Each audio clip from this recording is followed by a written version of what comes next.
Hi there, all the beautiful souls that descended into this world to give benefits to all others, as many as you are capable, according to God's grace and God's will. I'm glad you are in this world, and I love you for that, and I thank you for that. Even if you do some little good to others, even though you think it's little, but it could mean the world to the receiver. At least your soul is pure, your heart is benevolent, as you are worshiping God, praising all the masters, and thanking all the noble souls who are doing God's will for the benefit of all. I'm glad you're here with me. Otherwise, I probably would have felt or would be still feeling very lonely on this planet, as we are kind of far away from home. Though it's not far, but because of physical space, it makes us feel that it's far.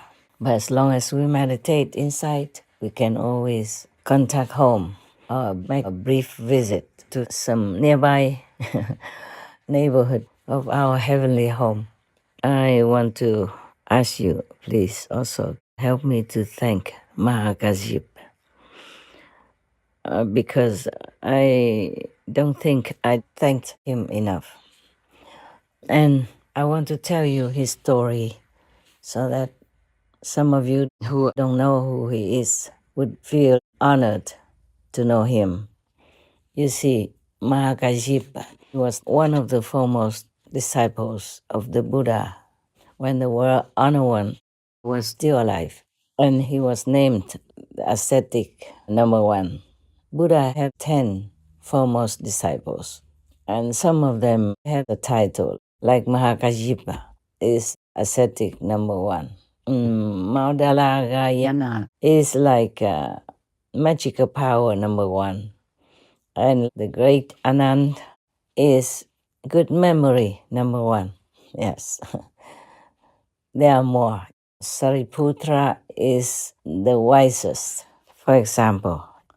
And according to a Buddhist legend, Maha가섭, the real Maha가섭, the monk, one of the foremost disciples of the Buddha, is still alive today on earth and meditating in a place, maybe a cave in a mountain, which is named Chicken Foot. Yes, so the one who had given me the Buddha Sarira, your sister wanted me to change the photo that they put on in the first place. They were not the ones that Maha가섭 gave me, so she wanted me to change it to the real photograph. I really want to see it now, but I'm kind of far. I couldn't get there quickly enough yet. Besides, I'm still in retreat. I don't want to go too far. I shouldn't. Once you are in retreat, you should be always in one place, as concentrated as possible in one place. Maybe you could be in the garden, but without seeing anybody and without letting anybody see you, so that you can harness all your power for some special purpose. Many people do retreat just to invigorate their energy and to harness all the power so that they can accomplish some task. Yesterday, I had a talk with my dog people. Sometimes it's telepathically only. Sometimes, if possible, by phone. And the dog people even know what I have revealed to you. I did not want to. I did not want to reveal it, what God made me. And after I revealed it to you, I asked God 3 more times whether or not it is the right thing to do, to reveal to you my real identity. Or if not, please let me delete these parts, because I don't know how people would react. And I also don't know how to react to their reaction. Yes, I just do not feel very comfortable talking directly, honestly, and openly like that about what I am. In this physical world, I'm just like you, but I'm connected with my highest self, and that is a different thing. Otherwise, I couldn't have enough power supply to do my work, which is a lot, and very, very heavy work. I want to tell you about Maha가섭 so that you know how great he is, even as a human, as a person. Not to talk about a saint. He really is a saint. He kept his discipline. In Buddhism, you have 13 very strict disciplines which you have to adhere to in order to be called the best ascetic. Like you cannot eat after noon, and you eat only one time a day. You have only 3 layers of monks' robes, and you have to collect the discarded cloth on the street, in the cemetery, or in the garbage area where people throw things away, to make your own clothes. You can't wear new clothes. You can't buy new clothes. You can't accept clothes newly made for you.